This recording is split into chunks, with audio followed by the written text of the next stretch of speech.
aneh-aneh. Kan kayak kasus-kasus sekarang ada penusukan, ada pembunuhan, ada paman bunuh anaknya. Kan dulu jarang begini ya, tapi sekarang udah kacau balau semua nih. Karena perubahan kultur, perubahan segala macam. Ya. Nah kalau kita lihat di cycle ini ya, ini kan Bapak ya tergantung lahir tahun berapa ya. Ini ada yang kalau saya lihat lahir tahun, kalau saya di mana ya? Kalau saya udah Gen X nih, Gen X saya. Lalu Pak siapa nih ya, bisa beda-beda, ada yang di 81, 94, ada 95, 2010 gitu ya. Dan kebanyakan sekarang Gen Y, Gen Y, dan Gen Z. Gen Y ini lahir tahun 81, 94. Bisa nggak tahu nih Bapak-Bapak lahir di mana nih ya. Kalau Gen Z itu lahir di 95 sampai 2010. Itu pembagiannya ya, pembagian secara internasional, pembagian Gen Z di situ. Nah, lalu generasi Alpha, nah, ini Alpha 2011 ini masih kuliah, SMA. Ya, 2011 ini berarti sekarang usia berapa Pak Ismail? 14 tahun, masih SMP, belum muncul Pak. Ya, generasi Alpha. Kalau generasi Beta masih dalam perut ibunya masing-masing. Gitu kan ya. Nah, ini yang terjadi nih ya. Nah, kita lihat ya, kita kupas satu-satu ya. Jadi yang pertama, ya generasi milenial ya, Gen Z. Ini biasanya nih ya modelnya adalah kita tidak bisa dipungkiri Pak. Sekarang itu kita tidak bisa memakai aturan bahwa gadget itu tidak diperbolehkan. Ya, saya ingat di perusahaan Nike Pak, Nike waktu di Kerawang Timur ya, Jakarta Kerawang Timur, ada perusahaan Nike Pak, dari Korea.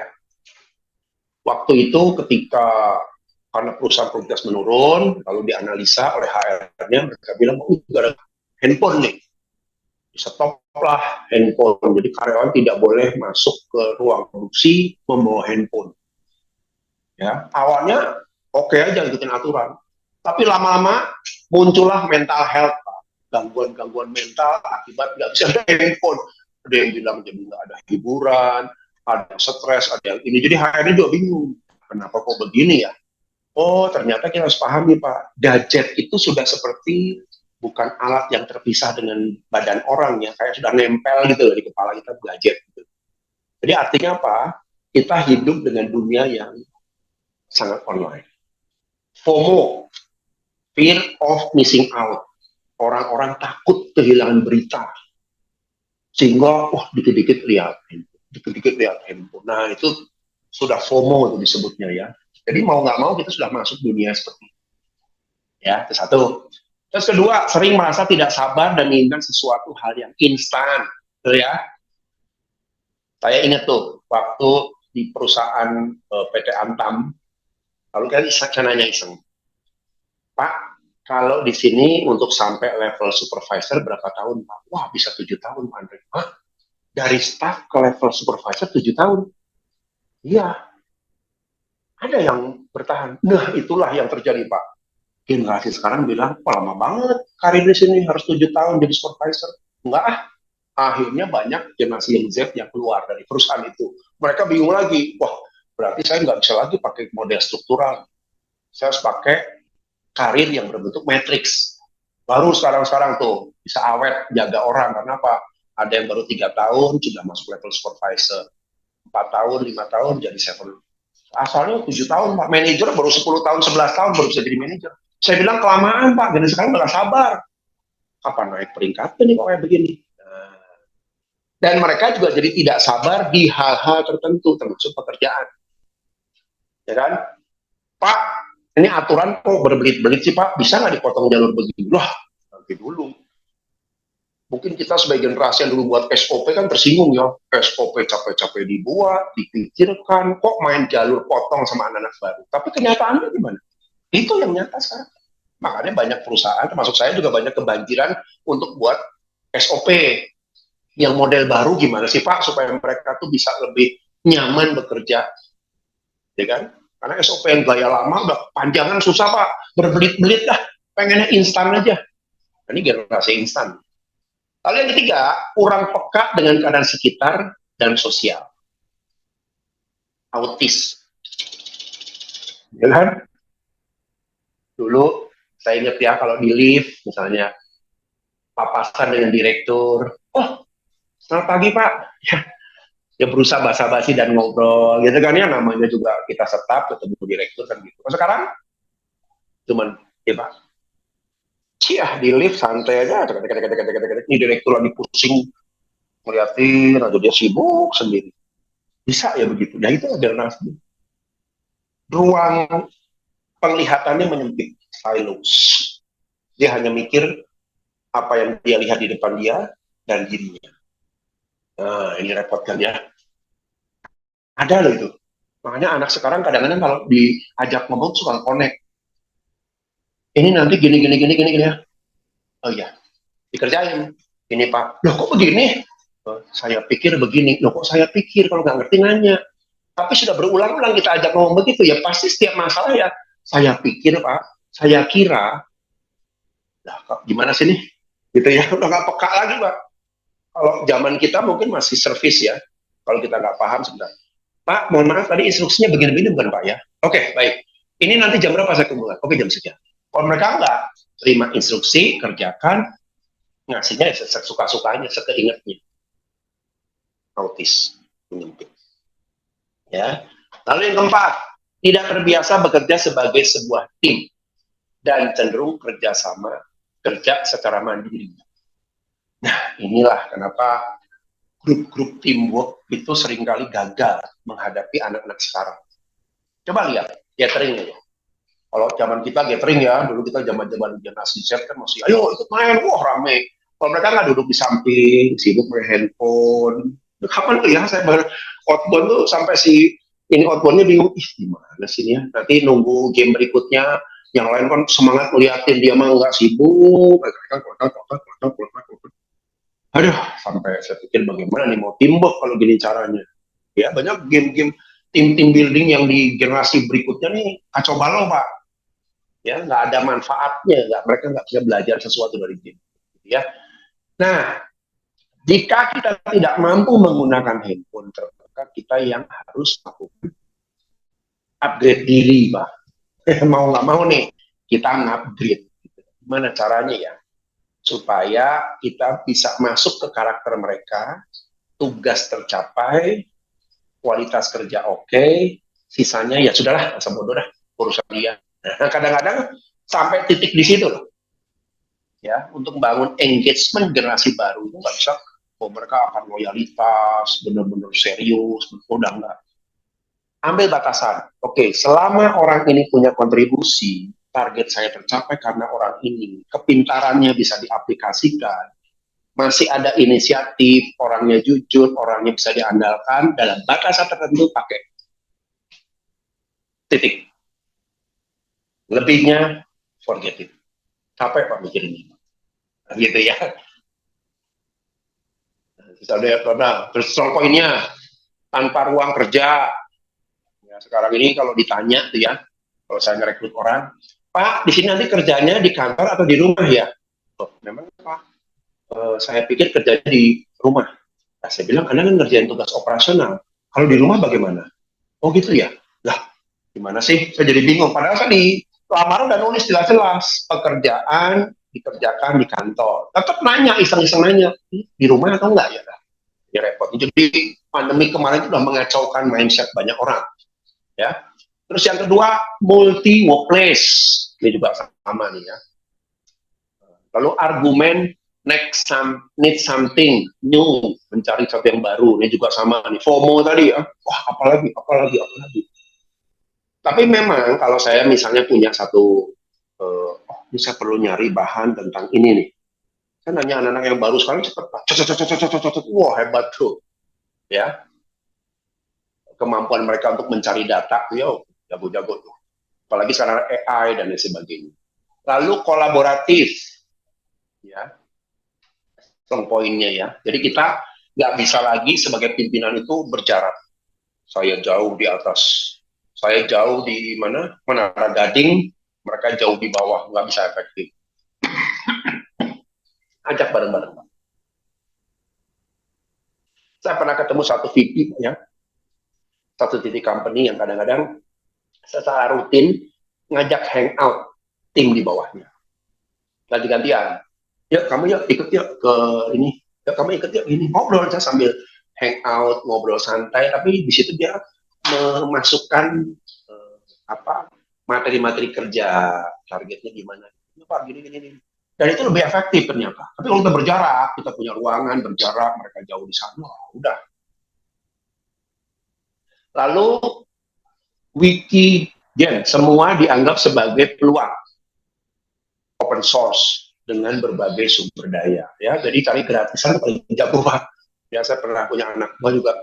Pak, saya punya Spotify gratis Pak. Masa itu nanti ke band? Enggak, sudah pakai 2 tahun, nggak ada masalah Pak. Bisa.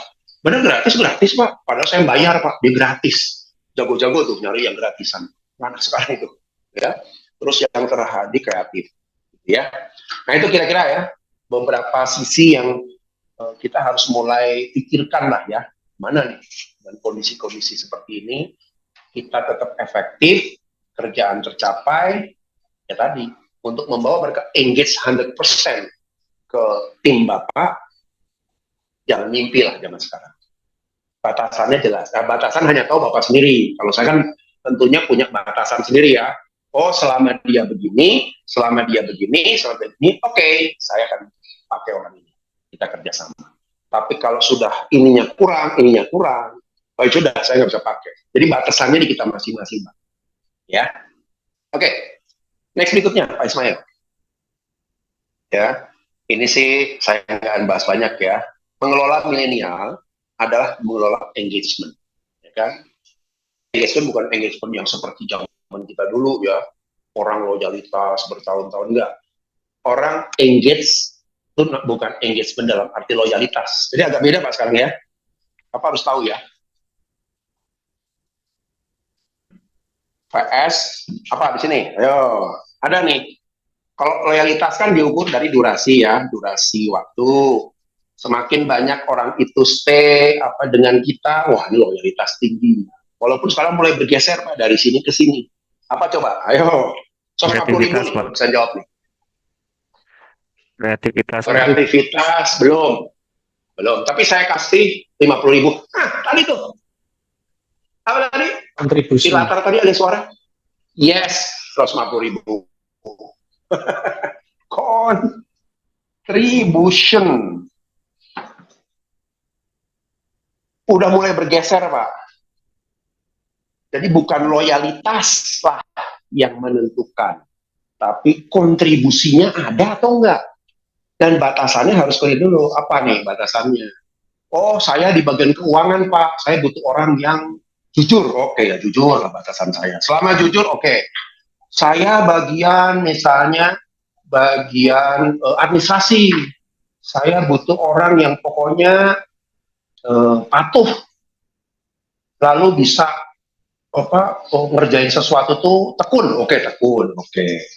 Nah, poin-poin inilah yang menjadi standar kita nih. Standar kontribusinya. Yuk, tentukan masing-masing, Pak. Udah jangan mikir ini lagi lah. Ini sudah alamnya beda, Pak. Ini alam zaman dulu, ini alam kondisi sekarang. Ya walaupun benar ada juga yang kita ngukur ke sini ya, tapi ini lebih strong pointnya di sini. Seberapa besar kontribusi orang itu terhadap unit kerja saya dan perusahaan. Titik. Jadi Bapak nggak stres lagi, Pak. Pak, kalau nanti dia dalam 3 tahun, 4 tahun keluar, gimana? Ya sudah, Anda cari lagi. Cek lagi kontribusinya. Bisa mendorong unit saya maju nggak? Kalau bisa mendorong ya sudah. Gitu, Pak. Jadi batasannya itu sekarang tidak bisa pakai gaya-gaya lama untuk menghadapi situasi ini. Berarti apa? Kalau sudah masuk ke ranah ini, berarti apa? Berarti kita harus lebih banyak mengajar, Pak. Suka tidak suka sebagai leader itu harus terus ngajarin orang, Pak. Jadi kayak dosen lah ya, atau trainer lah. Nanti ada orang baru ajarin lagi, cek ini ya, cek. Oke. Nanti tiba-tiba berapa tahun lagi, Pak saya mundur, oke, kalau apa, salaman. Next, orang baru siapa lagi, cek. Ya begitu Pak. Yang penting target kita capai. Itu lebih menenangkan jiwa daripada mikir, aduh kenapa ya anak saya nggak loyalitas, kenapa ya baru 2 tahun keluar, nanti 3 tahun keluar, ya sudah masanya begitu, terus mau apa? Nah, gitu kan ya, itulah generasi yang sekarang terjadi. Oke, sampai sini dulu ada pertanyaan nggak kira-kira? Ini pasti dihadapi juga teman-teman ya. Sekarang kan saya dengar juga dari bagian rekrut, Pak, waduh, keluar lagi, udah forget it lah. Tugas Bapak ngajar, udah ngajarin lagi. Pak saya mundur, oke nggak apa-apa, next. Pak saya mundur, nggak, next. Gitu, memang tugasnya sekarang. Ada pertanyaan dari situ? Ya silakan. Ya silakan. Bagus, Pak. Ya, Ya bagus, silakan bagus. tadi nyambung statement dari Pak Andre yang terakhir. Bukannya kalau orang Ya. terlalu sering keluar masuk begitu, Pak, itu juga nggak baik ya, Pak ya. Maksudnya ya betul, satu sisi kita punya semangat. Ini kan saya nangkapnya itu kan semangatnya harus seperti guru lah ya. Maksudnya murah apa namanya, dengan ringan tangan mengajari gitu kan. Tapi mungkin satu sisi juga kalau saya lihat dari sudut pandang yang berbeda, kalau terlalu sering juga kan berarti ada sesuatu nih, ya kan? Ada sesuatu orang masalah. Kenapa sih? Atau dari durasi ya, mungkin dari 1 tahun misalnya di posisi tersebut udah 3 orang nih gonta-ganti. Nah itu kan berarti bisa jadi ada sisi yang negatif gitu kan, Pak. Nah pertanyaan saya, peran kita dari sisi ini kan topiknya mengenai intrapreneurial spirit apa ya? Entrepreneur. Nah, intrapreneur. Ya. Jadi kita itu dari sisi entrepreneur tadi itu bagaimana menyeimbangkan supaya juga perusahaan itu tidak apa namanya itu tidak istilahnya apa ya, turnover karyawan itu jadi juga tidak ya tidak terlalu tinggi gitu sih, Pak. Yes. Oke, baik, terima kasih, bagus ya. Ini 150 saya kasih, ini pertanyaan bagus ya. Kita bicara turnover ya, turnover. Karena kan ada yang bilang bahwa turnover yang tinggi bisa jadi mencerminkan kegagalan seorang atasan. Gitu Pak ya. Kadang-kadang atasan misalnya, kamu sih kenapa masuk kamu segala macam. Betul. Saya tidak menafikan Pak bahwa kenapa ada orang betah nggak betah, even dari sekarang itu karena sisi atasan ya, atasan. Karena atasan nomor 2 lah, pengaruhnya atasan. Ya. Ada nggak sih generasi sekarang yang tetap langgeng melampaui 3 tahun? Kalau berdasarkan pengamatan saya ada Pak. Karena apa? Oh saya lihat memang atasannya, atasannya lebih kolaboratif, ya kan? Atasannya lebih lebih gaul gitu ya. Kalau saya malah gaul ya. Kayak saya ini nggak pernah di Telkomsel Pak. Telkomsel tahun berapa ya? Belum, udah lama ya. Jadi waktu di Telkomsel, saya kan lagi ada kegiatan mentoring Pak, mentoring ke para VP, ya kan? Ini ada satu departemen nih. Jadi tempat dia tuh sekat gitu ya. Jadi kalau orang lewat tuh kelihatan kepalanya. Suatu sore waktu saya coaching, tiba-tiba ada anak muda lewat. Om pulang dulu Om. Oh. Saya dalam hati berpikir, oh mungkin omnya ini ponakannya nih. Om. Oh iya. Datang lagi orang kedua lewat Pak. Om pulang dulu Om. Datang lagi wanita. Om pulang dulu Om.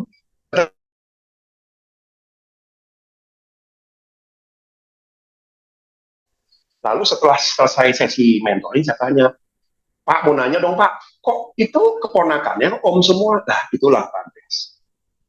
Kita dulu punya kesepakatan. Mereka bilang begini, Pak, masa kita manggil Pak sih, karena berjauhan. Tapi kalau kita bisa mengekspan potensi kemampuan kita, ya itu intrapreneur namanya, bukan cuma sisi. Lalu yang kedua, terikat pada otoritas organisasi yang ada. Betul. Bukan berarti kita diberi wewenang sebagai intrapreneur itu boleh ngambil keputusan seenaknya. Wah, pokoknya nggak bisa juga.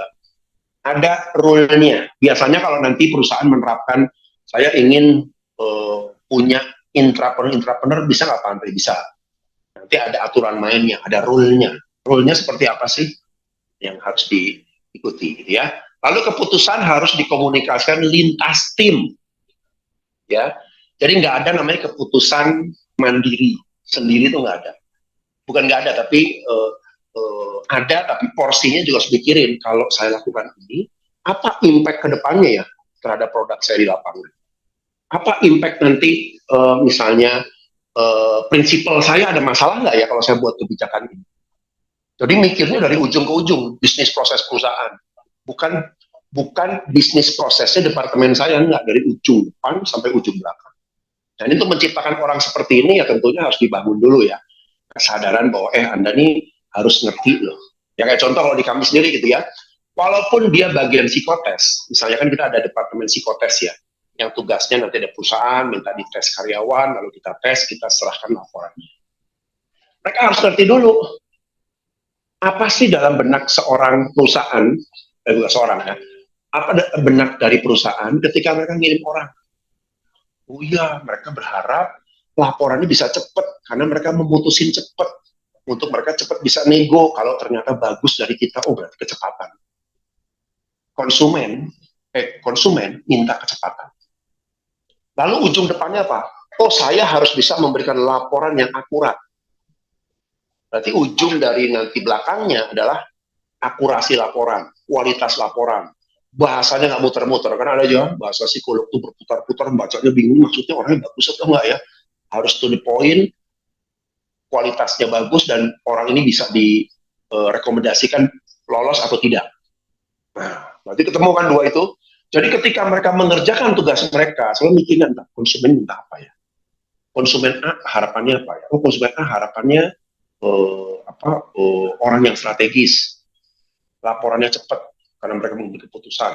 Oh, ujung pangkalnya apa? Oh, laporan harus detail, harus lengkap dan lain sebagainya. Itu semua sudah jadi ini kita, bagian kita. Jadi bukan cuma mulut, yang penting ngetes, yang penting buat laporannya udah selesai dah. Nggak tahu gimana laporannya untuk impact buat orang. Nah, itu bukan intrapreneur namanya. Ya. Lalu yang keempat, fokus pada target departemen dan proses. Ingat ya, targetnya apa sih sebenarnya? Ya, memberikan impact nggak buat company? Memberikan hasil nggak? Memberikan impact terhadap pemasukan perusahaan atau malah membuat keuangan perusahaan macet? Ya. Lalu yang kelima, penguasaan pada satu area expertise. Kita tentu harus ngerti area expertise kita apa. Kalau saya di bagian logistik, ya harus menguasai logistik 100%. Kalau saya bagian administrasi, harus menguasai administrasi. Bagian keuangan 100%. Harus dalam. Gitu kan ya. Lalu yang berikutnya, intrapreneur juga punya range of authority. Nah, khusus yang range of authority, ini memang tergantung kepada kebijakan perusahaan masing-masing. Berapa besar sih ya scoop yang Bapak dan Ibu harus pegang sebagai seorang intrapreneur, gitu ya.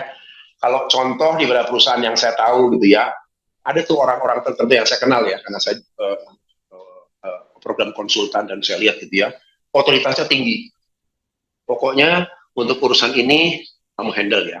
Jadi dia punya otoritas yang besar untuk memegang satu scoop yang besar. Ada yang begitu.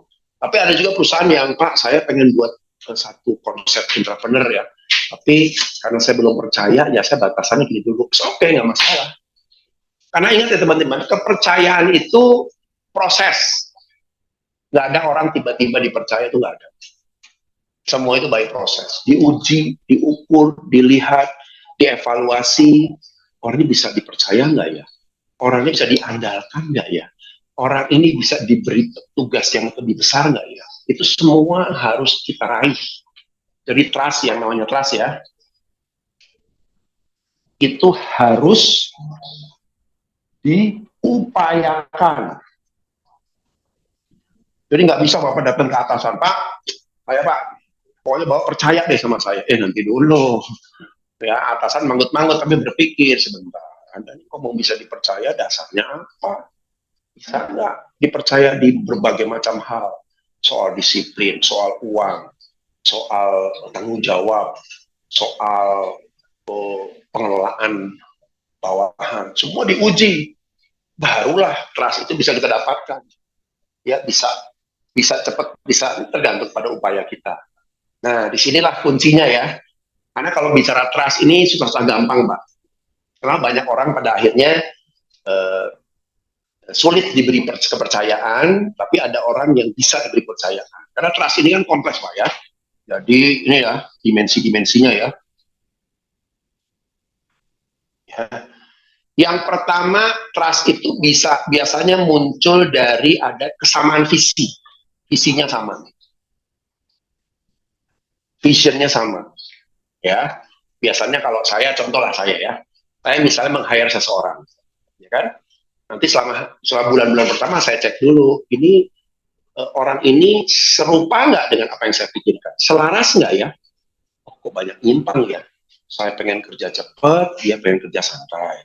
Saya pengen lebih sistematis, dia pengen shortcut. Nanti dulu nih, berarti untuk visi udah nyambung nih. Jadi trustnya harus saya uji dulu nih. Bisa nggak sekian bulan saya coba visinya bisa selaras? Kalau sekian bulan ternyata enggak, ya saya angkat tangan. Oh, sorry ya, kayaknya kita nggak bisa kerjasama deh. Ya, satu visi ya. Yang kedua, trust itu bicara juga lebih pada yang disebut sebagai andal, diandalkan, andal gitu ya. Diandalkan itu apa? Kadang-kadang seorang pimpinan suka menguji. Ah, saya pengen tahu orang ini soal kasih tanggung jawab lebih bisa diandalin nggak ya? Kasihlah tugas. Nih, beresin ya. Kita lihat tuh amat itu. Kalau dia mengerjakan, kita mintanya A, Bapak kasih A, ya semua orang juga bisa. Tapi kalau orang dikasih A, dikasih A+, bagus nih orang. Ini yang saya butuhkan. Karena saya sebagai pimpinan akan merasa dibantu. Nah, bisa diandalin nggak? Gitu ya. Yang ketiga, trust juga isinya bisa bicara masalah honest. Nah, ini yang berat nih, Pak. Honest juga menjadi kunci bagaimana atasan bisa percaya sama kita. Orang ini bisa honest ya. Honest itu bisa banyak hal ya. Uang salah satunya. Tapi honest yang lain bisa juga tuh. Kalau ada masalah, orang ini jujur nggak menjelaskan masalahnya. Kalau dia mau, misalnya ada tugas lain selain tugas yang utama, lalu dia menyimpang, dia cerita nggak, Bapak mohon maaf ya, saya nanti mau pulang ke rumah sebentar ya, soalnya ada perlu nih, anak saya sakit katanya, tapi saya balik ke kantor. Ya, saya menghargai orang seperti itu. Kenapa? It is honest. Karena kalau kita punya bawahan, punya tim yang bisa dipercaya, ya, buat kita juga lebih enak ya. Oh, saya ngerti, gitu ya. Jadi saya ngasih tanggung jawab besar pun saya percaya apa yang dibicarakan sama dengan di belakang dan di depan. Kan yang repot gitu ya. Di depan beda, di belakang beda. Waduh, kacau balau nih kita. Apalagi kalau udah bicara dengan konsumen.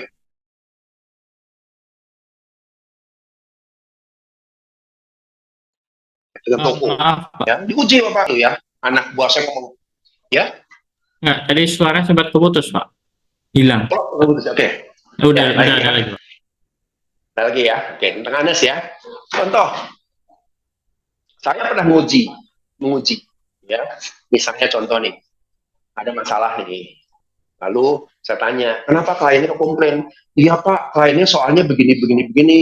Kamu udah datanya udah bener. Saya udah kirim bener Pak. Tanggal berapa? Tanggal sekian. Saya coba uji. Saya telepon klien. Halo Bu, mohon maaf. Ibu ada komplain ya mengenai laporan nomor sekian? Iya Pandai. Ibu belum terima tanggal sekian. Saya di email saya nggak ada Pak. Nah, ketahuan. Ingat loh ya, kita juga punya cara, pimpinan juga punya cara. Uji trust juga ada tuh. Benar nggak dia jujur? Benar nggak dia bisa dipercaya di hal-hal seperti itu? Yang ketiga, honest. Dan lalu trust berikutnya apa? Trust berikutnya bicara soal kompetensi. Nah, kompetensi ini juga, kan kalau kita memberikan tugas seseorang pada seseorang, Anda tuh harus tahu dulu, dia kompeten nggak ya? Bisa nggak ya? Nah, ini hampir mirip-mirip sama diandalkan nih. Tapi kalau kompetensi lebih terstruktur. kompetensi bidang apa dulu, gitu kan ya. Kalau diandalkan kan seluruh pekerjaan tuntas. Tapi kompetensi bidang apa? Oh, kalau keuangan, beres nggak? Fraud, kalau kita misalnya suruh, beresin dong fraud dong, siap Pak, beres nggak fraudnya? Ya, sesuai dengan bidang dia. Kalau bagian marketing, beres nggak para salesnya? Kalau bagian gudang, beres nggak gudangnya? Gitu kan ya, sesuai bidang masing-masing. Dan yang terakhir, ya, yang tidak kalah penting adalah apa? Attitude. Ya, ini bukan berarti ini lebih tinggi nggak ya? Ini urutan apa? Semuanya gitu, bukan urut-urutan ke bawah dari ranking nggak ya? Yang ketiga juga kita ukur attitude. Gimana attitude? Ya, kalau saya karena bidang saya psikologi, saya berharap tim saya juga bisa menunjukkan attitude yang benar. Kenapa? Berisiko kan? Kalau misalnya ada orang yang jutek misalnya, tipenya jutek. Padahal saya sendiri kan, perusahaan ini kan bicara tentang client oriented, client centric. Kalau saya ketemu orang jutek, saya nasihatin nggak dia perbaiki, wah resiko besar buat saya. Saya nggak usah percaya sama nih orang nih. Lebih baik kamu back office aja dah. Yang head, yang frontline cari orang-orang yang smiling face, yang ramah, yang peduli dan sebagainya. Nah, gitu ya. Jadi trust itu tidak ada yang gratis, Pak. Nggak ada trust gratis. Pertama, samakan visi dulu. Sama nggak visinya? Yang kedua, bisa diandelin nggak? Tuntas nggak setiap kerja? Beres nggak? Benar nggak gitu ya? Nah, orang kalau pengen tahu bisa diandalkan apa gimana? Ya, yang pertama tentunya dia harus bisa memegang tanggung jawab. Jadi andalkan itu bisa responsibel ya, responsibel. Gitu ya. Lalu Hanas kejujuran, kompetensi dan attitude. Itu Pak ya. Ini yang kira-kira harus kita bangun sebagai seorang entrepreneur. Next berikutnya. Terus problem solving, ya kan? Betul bahwa seorang intrapreneur itu dia tidak boleh orang yang ya sudah, yang penting saya menjalankan rutinitas bekerja, nggak bisa Pak. Ya, orang entrepreneur itu selalu mencari sparring ya, mencari hal-hal yang kira-kira bisa di develop, dikembangkan. Semua hal setiap hari pasti ada masalah, gitu ya, tipikalnya ya. Jadi kalau yang kan ada yang namanya problem solving, ada namanya problem maker, kan ya. Bahkan saran saya, dua-duanya harus ada Pak. Bukan problem solving aja, tapi Bapak juga harus jadi problem maker dalam arti positif loh ya, bukan trouble maker loh, beda loh. Kalau trouble maker tuh ya memang soal cari-cari masalah yang nggak penting. Tapi kalau problem maker adalah orang yang selalu berpikir, apa yang saya lakukan bisa lebih baik ya? Harusnya bagaimana ya? Kayak contoh misalnya, kenapa ya setiap bulan Maret, April, Mei sales kok jeblok terus ya? Apa ini? Masa harus gini sih? Masa situasinya kita percaya sama toko bahwa lagi drop, nggak ada duit dan sebagainya. Pasti ada something yang bisa kita perbaiki. Ya, itu ya. Jadi selalu problem maker, cari-cari masalah. Cari masalah bukan membuat masalah gitu ya. Nah, dua-duanya harus ada Pak. Kalau sudah ketemu masalah, jangan ditinggalkan ya, problem solving, selesai, bereskan gitu. Jadi kalau sampai ada ya, Bang Nip hati-hati ya, mulai saat ini kalau ada pimpinan perusahaan nanya sama bapak dan ibu di sini bilang, Pak Nigar gimana? Ada masalah nggak? Aman Pak. Hati-hati loh. Berarti bapak nggak kerja. Nggak mungkin nggak ada masalah. Nggak sepakat ya, problem maker. Tapi kalau Pak Andi gimana? Ada masalah nggak? Ada sih Pak. Saya kemarin mendeteksi adanya kendala di sini Pak. Tapi saya sudah coba perbaiki, saya sudah cek 5 hari ini, hasilnya oke. Nah ini dia manajer yang jago. Tapi kalau kita bilang aman Pak, fine aja, ini artinya kurang kerjaan gitu. Kurang cari masalah ya, karena kita sebagai problem maker juga. Itu ya kira-kira ya teman-teman ya. Oke, sampai sini dulu ada pertanyaan. Ini tentang, kita udah mulai masuk ke konsep yang lebih dalam mengenai intrapreneur. Ada pertanyaan?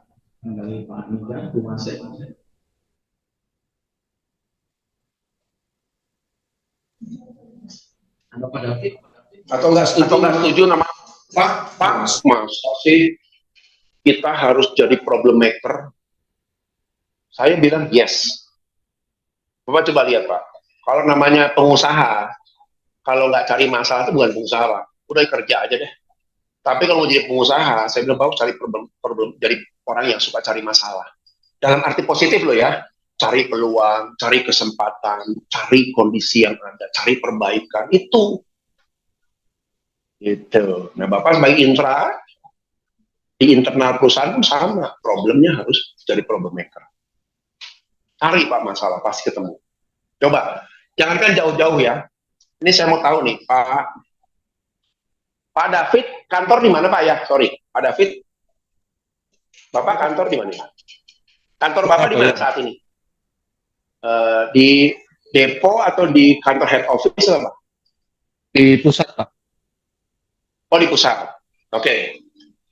Coba lihat ya, kalau kita peka sebagai seorang leader, dari mulai Bapak parkir sampai masuk ruang kerja, pasti ketemu banyak masalah. Apa Pak? Ayo, hal-hal yang kelihatannya biasa, tapi mengganggu Bapak. Kenapa di sini sih? Kenapa kok begini? Apa kira-kira? Urusan itu aja.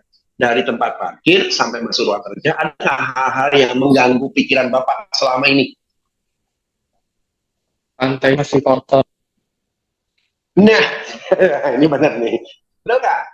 Kalau kita tidak jadi problem maker, parkir mobil, jalan ruang kerja, udah nggak peduli apa-apa. Padahal sebagai intrapreneur itu peka. Kok lantai lobi kotor sekali ya? Kalau nanti datang konsumen gimana ya? Kok kita kesana nggak profesional ya? Nah, ketemulah satu problem. Wah, saya lapor nih sama bagian GA nih. Bos, tolong dong di depan kotor banget tuh, banyak klien masuk, masa kayak begitu sih kotor. Siap Pak. Nah, itu berarti sudah mental kita sebagai intrapreneur sudah mulai bergerak. Apalagi Pak David selain tadi pantai kotor? Jendela gimana? Kaca? Parkiran berantakan.